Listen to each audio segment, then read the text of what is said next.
Kamusta kayong lahat? Ipapasili po ulit sa inyo yung aking finished product na mga fishing lures na ginawa ko dati. Ito ay yari lang sa mga kahoy lang na nadampot ko sa tabi-tabi. Okay, so ito na yung aking finished product. Naikabit ko na rin yung mga treble hook. Yan. Ito na yung kanyang pinaka-finished product. Dalawang klase ang aking ginawa. Yung merong kalagay dito. Parang ang purpose kasi nito pag hinila, ang tendency nito para medyo pumailalim ang ating pamain. Then yung isa naman, pang ibabaw lang yung aking design. Walang ganito. Ito ay fiberglass lang na nilagay ko dyan. Ito, pang ibabaw lang ito. Okay, so ito na yung mga finished product. Okay, so gaya ng sabi ko sa inyo noon, ituturo ko sa inyo kung paano magawa ng mga ganito. Okay, so yung mga ganito, yari lang sa ganitong materyales. Ganitong kahoy lang ang ginamit ko. Tignan nyo na lang.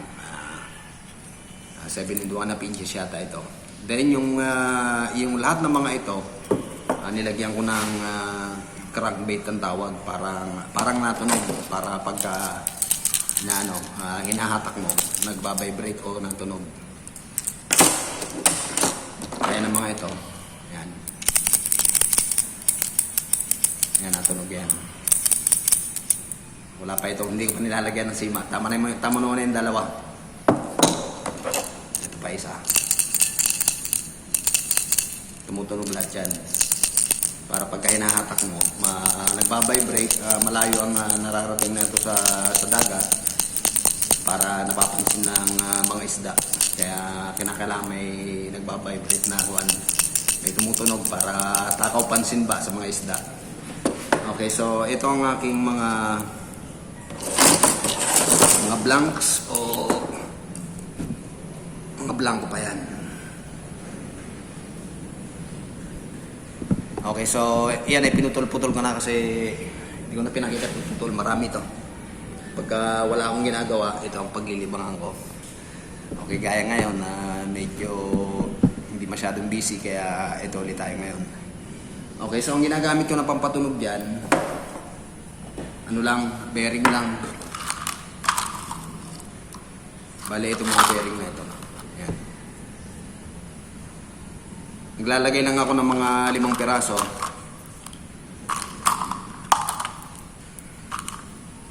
Ito 5 piraso ito. Then may butas. Nilalagyan ko ng butas sa ating pinaka-blanco. Ang ating gagawing fishing lure. Papasok lang natin ito sa loob. Yan. May 5 piraso ng bearing lang.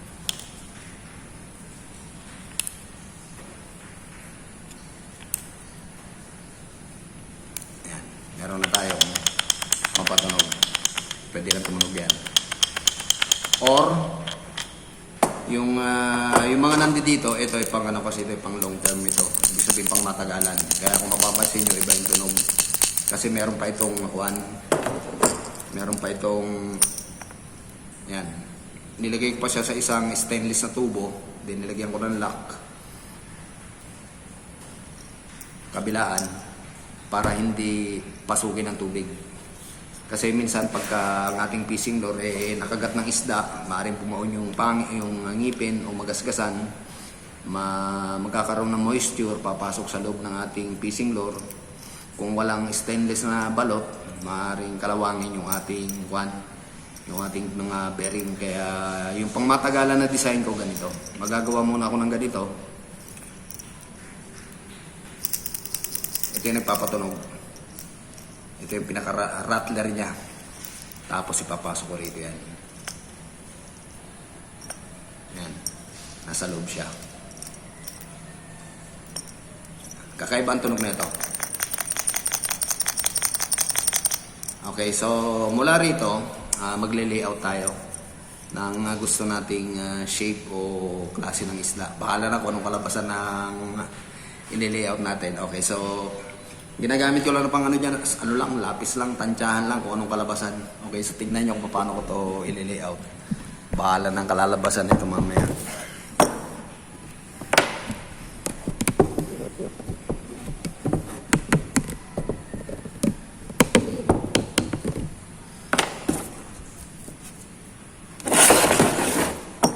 Okay, kung ito yung blanco natin, magle-layout lang muna, ulo muna ang aking layout.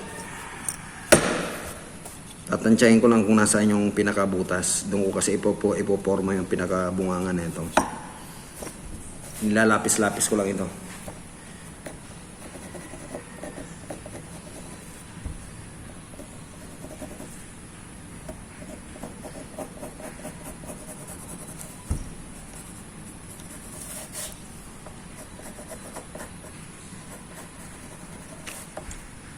Lagi akong naglalagay ng buntot. Hindi tulad yung iba kasi hindi na naglalagay ng buntot dito. Hindi ko alam po tinatamad o yun talaga ang kanilang design.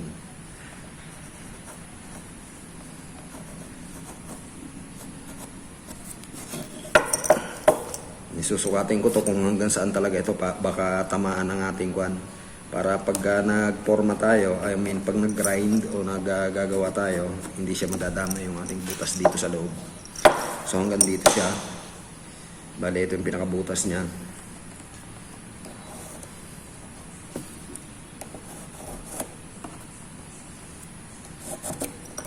So yan ang ingatan natin na portion.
Okay, so palagay ko okay na itong forma na ito. Mukha ng medyo isda na. Okay, so ang gagawin naman natin ngayon ay ipoporma na natin ito. Ang gagamitin ko lang na pang-forma rito, ito. Lagari muna, then grinder. Doon tayo sa grinding area.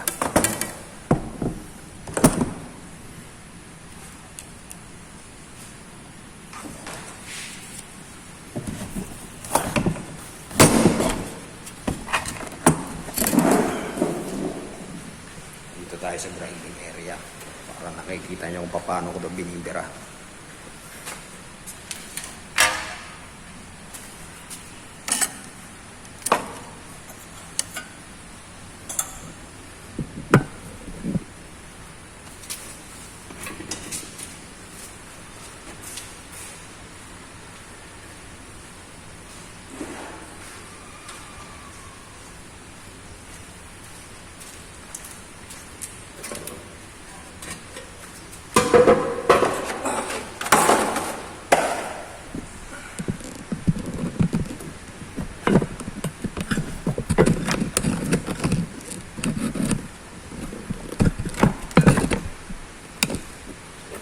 Okay, so ang una natin gagawin, medyo babawasan muna natin yung mga portion na ito para hindi mahirap pa. Ito medyo makapal pa ito eh. Mahirap anuhin ng grinder yan. Ito kaya lalagarian muna natin to para mabilis.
Okay, so nalagarin na natin yung parting ulo, yung parting buntot naman.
Okay, so nababawasan na natin ng konti.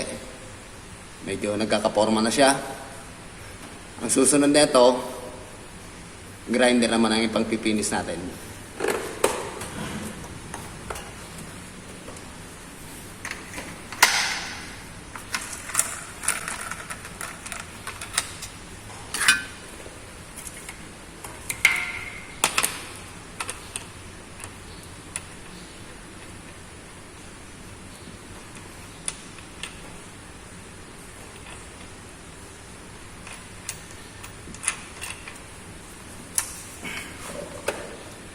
Medyo susundan lang natin yung shape nito.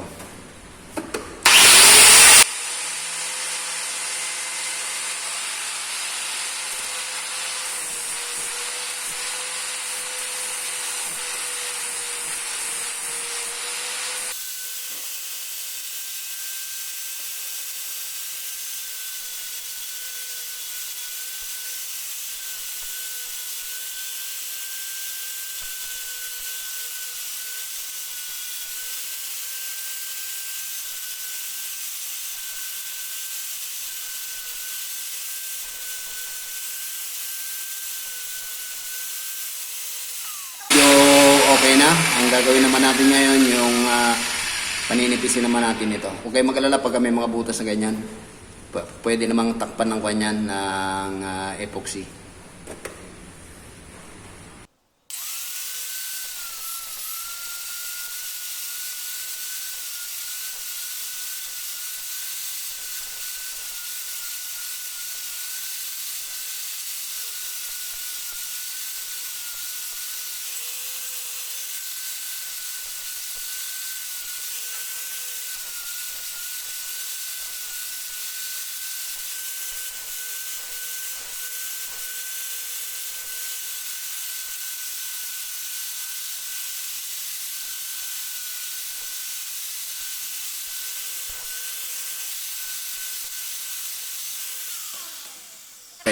So, yari na yung ating pinaka-pattern.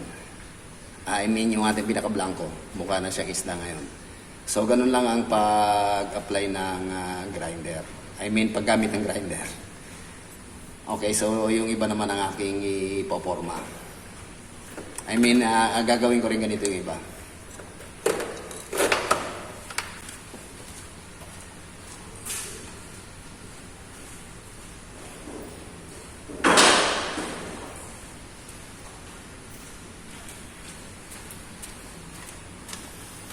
Okay, so isa pa, isang isang blanco pa ang aking ipapakita ko paano ko ito pinoporma.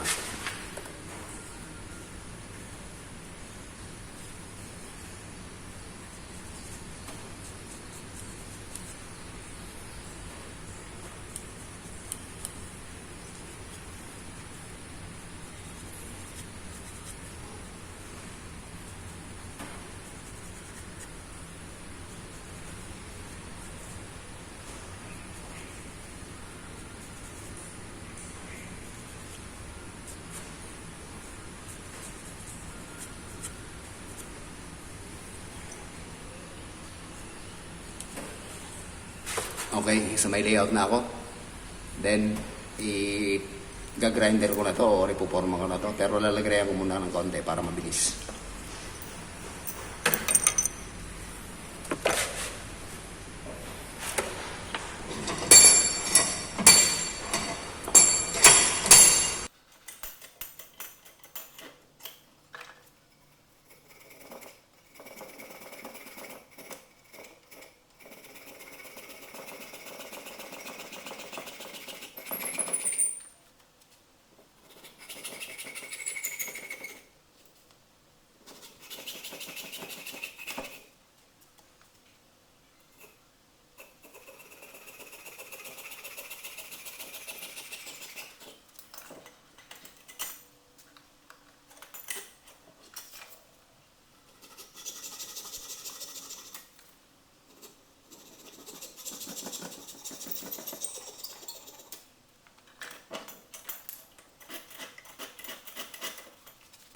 Okay, so nabawasan na natin yung medyo malaking parte.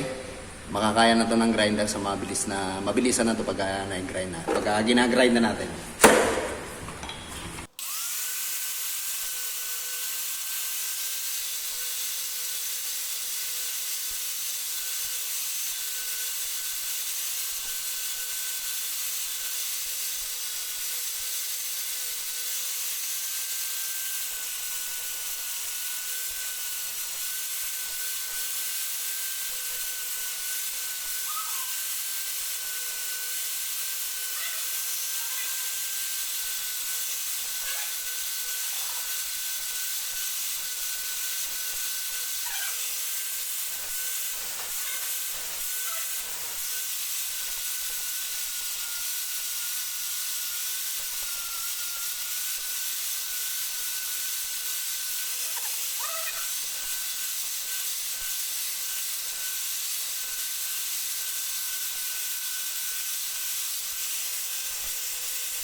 Okay, tapos na ulit yung isa. Sandali lang itong ginagawa.